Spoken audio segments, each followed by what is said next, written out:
ಜೀನಾಗೆ ಸಂಪಾದಕತ್ವದಲ್ಲಿ ಜಿಎನ್ಎಸ್ news Sagar ಸುತ್ತದ ಆಚೆ ಈಚೆ ಶನಿವಾರದ news ಅಪ್ಡೇಟ್ಗೆ ತಮಗೆ ಸ್ವಾಗತ. ಮುಖ್ಯಾಂಶಗಳು.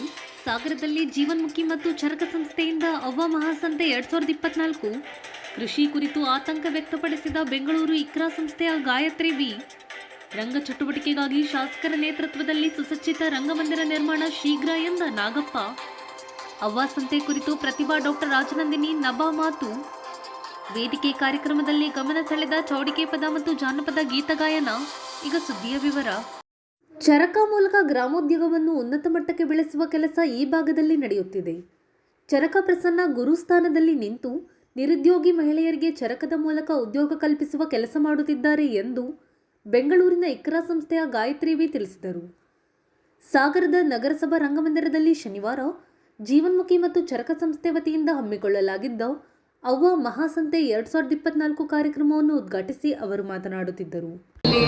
ಮತ್ತೆ ಯಾವಾಗಲೂ ಬರೀ ಗುರುಗಳು ಅಂತಂದ್ರೆ ಬೋಧನೆ ಮಾಡೋರಲ್ಲ, ತುಂಬ ಜಗಳ ಮಾಡ್ತಾರೆ. ಎಷ್ಟು ಜಗಳ ಮಾಡ್ತಾರೋ ಅಷ್ಟು ನಮ್ಮನ್ನ ಪ್ರೀತಿಸ್ತಾರೆ. ಸೊ ಎಲ್ಲಿ ಮೂಲೆಯಲ್ಲಿ ಯಾರು ಏನು ಕೆಲಸ ಮಾಡ್ತಾ ಇದ್ರು ಗುರುತಿಸುವಂಥ ಒಂದು ಶಕ್ತಿ ಪ್ರಸನ್ನ ಸರ್ ಅವರಿಗಿದೆ. ಇವತ್ತು ಅವರು ಇಲ್ಲಿ ಹಾಕಿದಂಥ ಅಡಿಪಾಯ ಇವತ್ತೆಷ್ಟು ದೊಡ್ಡದಾಗಿ ಇಲ್ಲಿ ಬೆಳೆದಿದೆ ಅನ್ನೋದು ಬೆಂಗಳೂರಿನಲ್ಲಿ ಅದನ್ನು ನೋಡಿ ನಾವು ಆನಂದಿಸಬೇಕು. ಒಂದು 7-8 ದೇಸಿ ಅಂಗಡಿಗಳು, ಅಲ್ಲಿ ಹೋಗಿ ನಾವು ಕೊಂಡ್ಕೊಂಡ್ಬಿಟ್ರೆ ಬಟ್ಟೆಗಳನ್ನು ಮತ್ತೆ ಬೇರೆ ಕಡೆ ಬಟ್ಟೆ ತಗೊಳ್ಳೋ ಪ್ರಶ್ನೆನೇ ಇಲ್ಲ. ಅಷ್ಟು ಅದ್ಭುತವಾಗಿ ಒಂದು ಗ್ರಾಮೋದ್ಯೋಗವನ್ನು ಬೆಳೆಸಿರುವಂಥ, ಅದನ್ನು ಇಷ್ಟು ದೊಡ್ಡದಾಗಿ ಇಷ್ಟೊಂದು ಜನ ಮಹಿಳೆಯರು ಯಾವ್ಯಾವ ಅವರು ಮೂಲತಃ ಕಲಾವಿದರು, ಹಾಗಾಗಿ ಇಷ್ಟು ಕಲೆಯನ್ನು ಕೂಡ ಇಲ್ಲಿ ನಾವು ಜೀವಂತವಾಗಿ ಕಾಣೋದಕ್ಕೆ ಸಾಧ್ಯ ಆಯಿತು.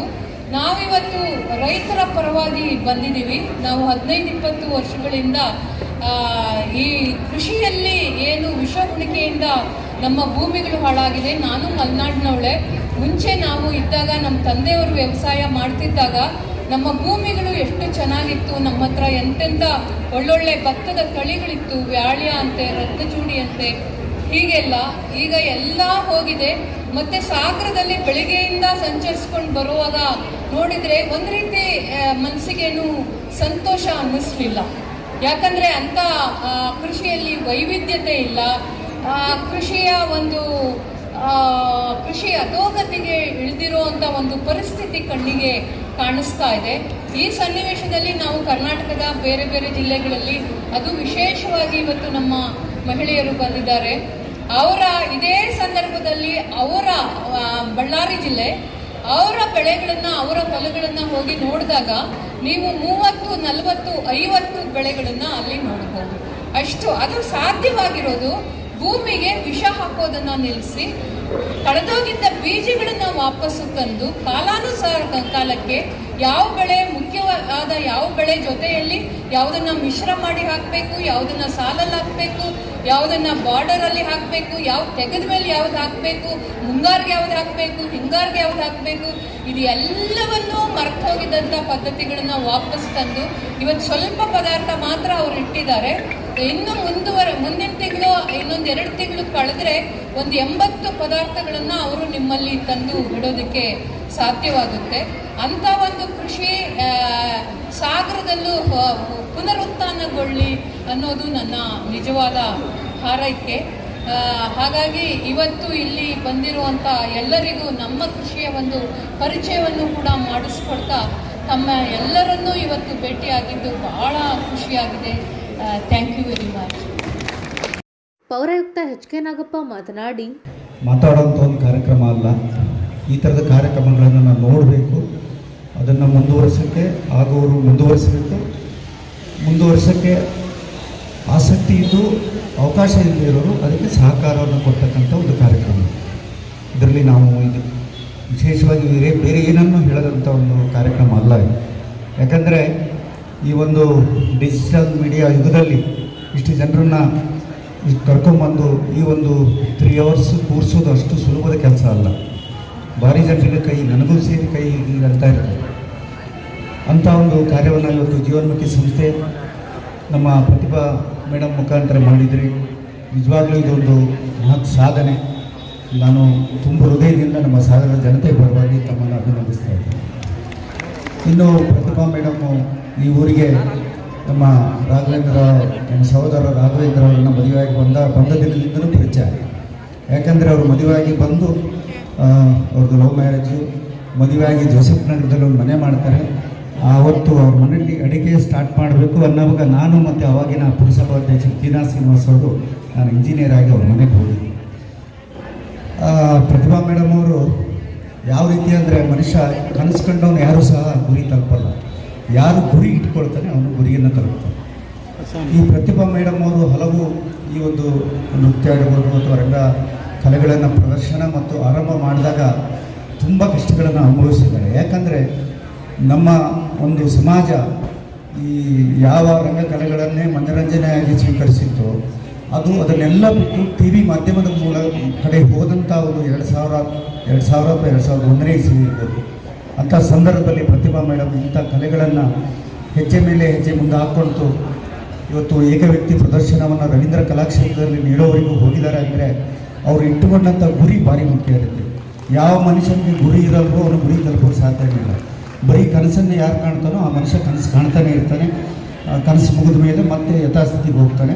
ಅದರಿಂದ ಇವತ್ತು ಚರಕ ಸಂಸ್ಥೆ ನಮ್ಮ ಪ್ರಸನ್ನ ಸರ್ ಅವರನ್ನು ಹಲವಾರು ಬಾರಿ ನಾನು ಭೇಟಿ ಮಾಡಿದ್ದೀನಿ. ಸಾಗರದಲ್ಲಿ ಈ ಒಂದು ಅದು ರಂಗಮಂದಿರ ಸ್ವರೂಪವನ್ನು ಕಳ್ಕೊಂಡಂಥ ಒಂದು ರಂಗಮಂದಿರವನ್ನು ನಾವು ಸರ್ಕಾರ ಕಟ್ಟಿದ್ದೀವಿ.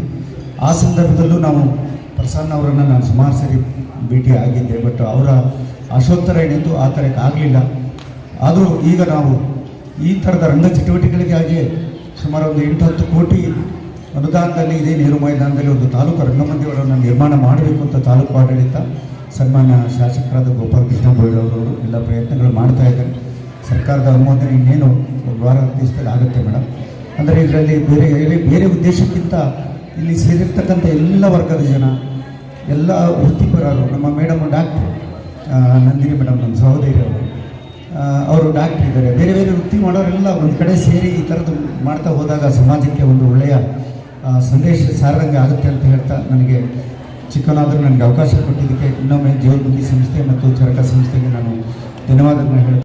ಕಾರ್ಯಕ್ರಮದ ಸಂಯೋಜಕಿ ಪ್ರತಿಭಾ ಎಂವಿ ಮಾತನಾಡಿ, ಮಹಾಸಂತೆಗೆ ತಮ್ಗೆಲ್ಲರಿಗೂ ಆತ್ಮೀಯ ಸ್ವಾಗತ. ಇವತ್ತು 24/8/24 ಶನಿವಾರ ಸಾಗರದ ನಗರಸಭೆ ಆವರಣದ ಗಾಂಧಿ ಮೈದಾನದಲ್ಲಿ ಅವ್ವ ಮಹಾಸಂತೆಯನ್ನ ಜೀವನ್ಮುಖಿ ಹಾಗೂ ಚರಕ ಇವೆರಡು ಸಂಸ್ಥೆಗಳ ಆಶ್ರಯದಲ್ಲಿ ನಡೆಸ್ತಾ ಇದ್ದೀವಿ. ಇದು ನಮ್ಮ ಜೀವನ್ಮುಖಿ ಚರಕ ನಡೆಸ್ತಿರುವ 11ನೇ ಸಂತೆ, 2ನೆಯ ಮಹಾಸಂತೆ. ಈ ಸಂತೆಯ ವಿಶೇಷತೆ ಏನಂತಂದ್ರೆ, ಸಮಾಜದ ಕಟ್ಟ ಕಡೆಯ ಮಹಿಳೆ ಕೂಡ ಮುಖ್ಯವಾಹಿನಿಗೆ ಬರಬೇಕು ಅನ್ನುವ ಪ್ರಸನ್ನ ಅವರ ಆಶಯದನ್ನ ಇಟ್ಟುಕೊಂಡು ನಾವು ಮಾಡ್ತಾ ಇದ್ದೀವಿ. ಈ ಒಂದು ಸಂತೆಯಲ್ಲಿ ರಾಜ್ಯದ ಬೇರೆ ಬೇರೆ ಭಾಗಗಳಿಂದ ಕೂಡ ಮಹಿಳಾ ಕರಕುಶಲಕರ್ಮಿಗಳು ಬಂದಿದ್ದಾರೆ. ಅವರಿಗೆಲ್ಲರಿಗೂ ಪ್ರೋತ್ಸಾಹಿಸಬೇಕು ಅಂತಂದ್ರೆ ನೀವು ಬರಬೇಕು ಸಂತೆಗೆ, ಮತ್ತೆ ನಮ್ಮ ವಸ್ತುಗಳನ್ನ ಕೊಂಡ್ಕೊಳ್ಳೋದ್ರ ಮೂಲಕ ಬೆಂಬಲಿಸಬೇಕು. ಹಾಗೆ ಮತ್ತೊಂದು ವಿಶೇಷ ನಾವೇನ್ ಮಾಡಿದೀವಿ ಅಂತಂದ್ರೆ, ಈ ಸಂತೆಯಲ್ಲಿ ನೋ ಪ್ಲಾಸ್ಟಿಕ್ ಕ್ಯಾರಿ ಬ್ಯಾಗ್ ಅಂತ ಹೇಳಿ, ಇಲ್ಲಿಂದ ಯಾರೇ ಉತ್ಪನ್ನಗಳನ್ನ ಕೊಂಡ್ಕೊಂಡ್ರೆ ಅವರು ಪ್ಲಾಸ್ಟಿಕ್ ಬ್ಯಾಗ್ ಗಳನ್ನ ತಗೊಂಡು ಹೋಗಲ್ಲ. ಒಂದು ಮನೆಯಿಂದ ಬ್ಯಾಗ್ ತರಬೇಕು. ಇಲ್ಲ ಅಂತಂದ್ರೆ ನಾವೇ ಒಂದು ಹೊಸ ಕಾನ್ಸೆಪ್ಟ್ ಮಾಡಿದ್ದೇವೆ. ಜೀವನ್ಮುಖಿ ಸದಸ್ಯರಿಂದನೇ ಮನೆಯಲ್ಲಿ ಬೇಡವಾದಂತಹ ಸೀರೆಗಳು, ವೇಲ್ಗಳು, ಯಾವುದೇ ಬಟ್ಟೆ ಪಂಚೆಗಳು ಇತ್ಯಾದಿಗಳನ್ನ ಕಲೆಕ್ಟ್ ಮಾಡಿ ಕೆಲವು ಟೈಲರ್ ಹತ್ರ ಹೋಲಿಸ್ಬಿಟ್ಟು ಸಣ್ಣ ಸಣ್ಣ ಬ್ಯಾಗ್ ಗಳನ್ನ 5 ರೂಪಾಯಿ, 8 ರೂಪಾಯಿ, 4 ರೂಪಾಯಿ ಹೀಗೆ ಮಾರಾಟ ಮಾಡ್ತಾ ಇದೀವಿ. ಅದ್ರಲ್ಲೇ ಅವರು ವಸ್ತುಗಳನ್ನ ತಗೊಂಡೋಗ್ಬೇಕು ಅಂತ. ಹಾಗೆ ನಮ್ಮ ಬೋರ್ಡ್ ಅಲ್ಲಿ ಕೂಡ ನಾವು ಯಾವಾಗ್ಲೂ ಫ್ಲೆಕ್ಸ್ ಯೂಸ್ ಮಾಡಲ್ಲ, ಬಟ್ಟೆ ಬ್ಯಾನರ್ ಗಳನ್ನೇ ಬರೆಸ್ತೇವೆ. ಅದರಿಂದಾಗಿ ಪರಿಸರಕ್ಕೆ ನಾವು ಮಾಡುವ ಒಂದು ಸಣ್ಣ ಪ್ರಯತ್ನ ಅಂತ ಅನ್ಕೊಳ್ತೀನಿ. ಯಾಕಂದ್ರೆ ಮುಂದಿನ ಪೀಳಿಗೆಗೆ ನಾವು ಬಿಟ್ಟೋಗ್ಬೇಕಾಗಿರೋದು ಬೇರೆ ಯಾವ ಆಸ್ತಿನೂ ಅಲ್ಲ, ಪರಿಸರವನ್ನ, ಒಳ್ಳೆ ನೀರನ್ನ, ಒಳ್ಳೆ ಗಾಳಿಯನ್ನ, ಮತ್ತೆ ಒಳ್ಳೆ ನಡವಳಿಕೆಯನ್ನ ಅಂತ ಅನ್ನೋ ಕಾರಣಕ್ಕಾಗಿ ಇದು ಮಾಡ್ತಾ ಇದೀವಿ. ನಮ್ಮ ಮಹಿಳೆಯರಿಗೆ ಬೆಂಬಲಿಸೋದ್ರ ಮೂಲಕ ನೀವು ನಮ್ಗೆ ಜೊತೆ ಆಗ್ಬೇಕು ಅಂತ ಕೇಳ್ಕೊಳ್ತೀನಿ. ಈ ಒಂದು ಸಂತೆ ಬೆಳಿಗ್ಗೆ 11 ಗಂಟೆಗೆ ಆರಂಭವಾಗಿ ರಾತ್ರಿ 8:30 ತನಕ ಇರುತ್ತೆ. ಜೀವನ್ಮುಖಿ ಸದಸ್ಯರು ವಿಭಿನ್ನವಾಗಿರ್ತಕ್ಕಂತಹ ದೇಸಿ ಸಾಂಪ್ರದಾಯಿಕ ತಿನಿಸುಗಳನ್ನ ಮಾಡ್ಕೊಂಡು ಬಂದಿದ್ದಾರೆ. ಸ್ಥಳದಲ್ಲಿಯೇ ತಿನ್ನಲಿಕ್ಕೆ ಬೇಕಾದಷ್ಟು ವಸ್ತುಗಳು ಇದೆ. ಹಾಗೆ ಕೊಂಡ್ಕೊಳ್ಳಿಕ್ಕೆ, ನೋಡ್ಲಿಕ್ಕೆ ಅನೇಕ ಗೃಹಾಲಂಕಾರ ವಸ್ತುಗಳು ಕೂಡ ಇದೆ. ಪುಸ್ತಕಗಳು ಇದೆ. ಬನ್ನಿ, ಉಪಯುಕ್ತ ವಸ್ತುಗಳನ್ನ ಕೊಂಡ್ಕೊಳ್ಳಿ, ನೋಡಿ, ನಮಗೆ ಬೆಂಬಲಿಸಿ. ಹಾಗೆ ನಿಮ್ಮ ಸ್ನೇಹಿತರಿಗೂ ಕೂಡ ಬರ್ಲಿಕ್ಕೆ ತಿಳಿಸಿ. ನಮಸ್ಕಾರ. ನಾನು ಪ್ರತಿಭಾ, ಜೀವನ್ಮುಖಿ ಹಾಗೂ ಚರಕ. ಅವ್ವ ಸಂತೆಯಲ್ಲಿ ಪಾಲ್ಗೊಂಡಿದ್ದ ಡಾಕ್ಟರ್ ರಾಜನಂದಿನಿ ಕಾಗೋಡು ಮಾತನಾಡಿ, ನಾವೆಲ್ಲ ಆಗಮಿಸಿದ್ರೆ ಬಹಳ ಸಂತೋಷದ ಕಾರ್ಯಕ್ರಮ. ಹಾಗೆ ನನಗೆ ಬಹಳ ಇಷ್ಟ ಆದದ್ದು ಅವರ ಬ್ಯಾನರ್. ಬಟ್ಟೆಯಲ್ಲಿ ಅವರು ಒಂದು ಬ್ಯಾನರ್ ಅನ್ನ ಮಾಡಿದ್ದಾರೆ. ಅದು ಬಹಳ ನನಗೆ ಮನಸ್ಸಿಗೆ ಹಾಯ್ ಅನ್ಸಿದೆ. ಯಾಕಂದ್ರೆ ನಾವು ಯಾಕೆ ಈ ರೀತಿ ಮಾಡಬಾರ್ದು, ಈ ರೀತಿ ಬ್ಯಾನರ್ಗಳನ್ನ ನಾವುಗಳು ಯಾಕೆ ಯೂಸ್ ಮಾಡಬಾರ್ದು ಅನ್ನೋ ಚಿಂತನೆ ಇದೆ ನನಗೆ. ಅವ್ರ ಹತ್ರ ಮಾತಾಡ್ತೀನಿ. ನಮ್ಮ ಮುಂದಿನ ಕಾರ್ಯಕ್ರಮಗಳಲ್ಲಿ ಚರಕ ಮತ್ತು ಜೀವನ್ಮುಖಿ ಅವರಿಂದನೇ ಈ ರೀತಿ ಬ್ಯಾನರ್ಗಳನ್ನ ಯೂಸ್ ಮಾಡುವಂತ ಒಂದು ಪರಿಜ್ಞಾನ ನಮ್ಮಲ್ಲೂ ಮೂಡಿದೆ. ಅದನ್ನ ಮುಂದುವರ್ಸ್ಕೊಂಡು ಹೋಗೋದು ನಮ್ಮೆಲ್ಲರ ಜವಾಬ್ದಾರಿ ಅಂತ ನಾನು ಹೇಳಲಿಕ್ಕೆ ಇಷ್ಟಪಡ್ತೀನಿ. ಹಾಗೂ ಇಲ್ಲಿ ಇರ್ತಕ್ಕಂಥ ಎಲ್ಲಾ ಸ್ಟಾಲ್ಗಳು ಬಹಳ ಅದ್ಭುತವಾಗಿ ಅವರ ಕೈಯಲ್ಲಿ ಮಾಡಿದಂತ ಎಲ್ಲಾ ವಸ್ತುಗಳನ್ನ, ಅವರು ಮನೆಯಲ್ಲಿ ಮಾಡಿದಂತ ವಸ್ತುಗಳನ್ನ ತಂದಿದ್ದಾರೆ. ಸಂಜೆ ತನಕ ಇದೆ. ಎಲ್ಲರೂ ಸಾಗರದ ಜನತೆ ಬಂದು ಅವರಿಗೆ ಪ್ರೋತ್ಸಾಹ ಕೊಡಬೇಕು. ನಾವು ಕೊಟ್ಟಂತ ಬೆಂಬಲವನ್ನ ಇಡೀ ಸಾಗರ ಜನತೆ ಕೊಡಬೇಕು ಅಂತ ಕಳಕಳಿಯಾಗಿ ಕೇಳ್ಕೊತಾರೆ. ಸಂತೆಯಲ್ಲಿ ಮಳಿಗೆ ಹಾಕಿರುವ ನಭಾ ತಮ್ಮ ಅಭಿಪ್ರಾಯ ಹಂಚಿಕೊಂಡಿದ್ದು ಹೀಗೆ. ನಮಸ್ಕಾರ, ನನ್ನ ಹೆಸರು ನಭಾ ಎಂ ಬಕ್ಕುಂದ್ ಅಂತ. ಚಿತ್ರಕಲಾ ಪರಿಷತ್ತಲ್ಲಿ ಓದ್ತಾ ಇದ್ದೀನಿ. ಡಿಗ್ರಿ ಓದ್ತಾ ಇರೋದು ವಿಜುವಲ್ ಆರ್ಟ್ಸ್ ಅಲ್ಲಿ. ಇವತ್ತು ಪ್ರತಿಭಾಮ್ಮ ಅವರು ಅವ್ವ ಸಂತೆ ಮಾಡ್ತಾ ಇದ್ದಾರೆ. ಎಲ್ಲ ಹೆಣ್ಮಕ್ಳು ಇದ್ರಲ್ಲಿ ಭಾಗವಹಿಸ್ತಾ ಇದ್ದಾರೆ. ಎಲ್ರು ಹೆಣ್ಮಕ್ಳೇ ಇದನ್ನ ಮಾಡ್ತಾ ಇರೋದು ತುಂಬಾ ಖುಷಿ ವಿಷಯ. ನಾನು ಆರ್ಟ್ ವರ್ಕ್ಗೆ ಸಂಬಂಧಪಟ್ಟಂಗೆ ಒಂದಿಷ್ಟು ಪ್ರಾಡಕ್ಟ್ ಗಳನ್ನ ತಗೊಂಡ್ ಬಂದಿದ್ದೀನಿ. ಇದೇ ಸಂದರ್ಭದಲ್ಲಿ ರಂಗಕರ್ಮಿ ಜೇಡಿಕುಣಿ ಮಂಜುನಾಥ್ ಅವರನ್ನು ಸನ್ಮಾನಿಸಲಾಯಿತು. ವೇದಿಕೆಯಲ್ಲಿ ಸ್ನೇಹಸಾಗರ ಸ್ವಸಹಾಯ ಮಂಡಳಿಯ ಚೂಡಾಮಣಿ ರಾಮಚಂದ್ರ ಹಾಜರಿದ್ದರು. ಪದ್ಮಶ್ರೀ ಸ್ವಾಗತಿಸಿದರು. ಪ್ರತಿಭಾ ಎಂವಿ ಕಾರ್ಯಕ್ರಮ ನಿರ್ವಹಿಸಿದರು. ನಂತರ ಜೀವನ್ಮುಖಿ ತಂಡದಿಂದ ಜೇಡಿಕುಣಿ ಮಂಜುನಾಥ್ ನಿರ್ದೇಶನದಲ್ಲಿ ಚೌಡಿಕೆ ಕುಣಿತ ಹಾಗೂ ಜಾನಪದ ಪರಿಷತ್ ಮಹಿಳಾ ಕಲಾ ತಂಡದಿಂದ ಜಾನಪದ ಗೀತಗಾಯನ ಕಾರ್ಯಕ್ರಮ ನಡೆಯಿತು.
ಇದು ಶನಿವಾರದ ಸಮಗ್ರ ಸುದ್ದಿ. ನಿರಂತರ ಸುದ್ದಿಗಾಗಿ ನೋಡ್ತಾ ಇರಿ GMS ನ್ಯೂಸ್. ನಮಸ್ಕಾರ.